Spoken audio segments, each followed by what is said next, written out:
Torbee tokkoof basaasummaa leenjitee galtee namoota walitti qabamee taa'u bira gaafa geessu.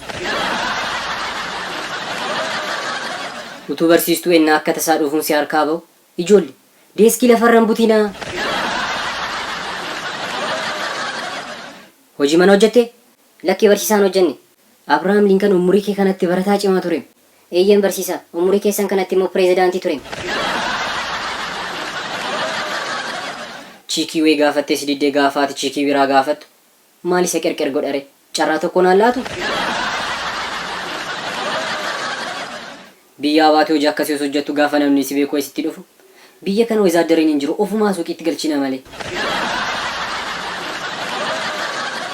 Kitaaba tokko barreessitee gaafa karaarra deemtu.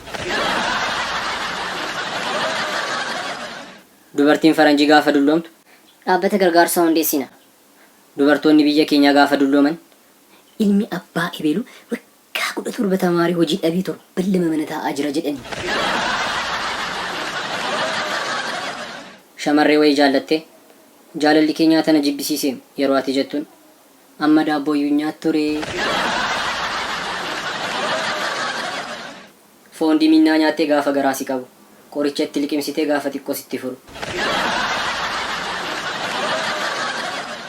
Yeroo jalqabaaf konkolaataa yaabbatte yeroo mukti lafa naannoo maaloodha anamuu mukatu deemaa jira waansa.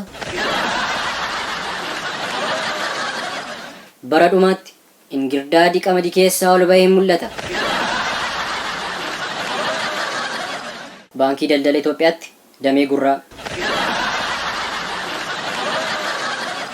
Tokko suuqii kee dhufe shiroon dheengadda sirraa bitadhee sun na cufe gaafa sin jedhu paaswordii isaa bitachuu dhufteere dhala shabatee.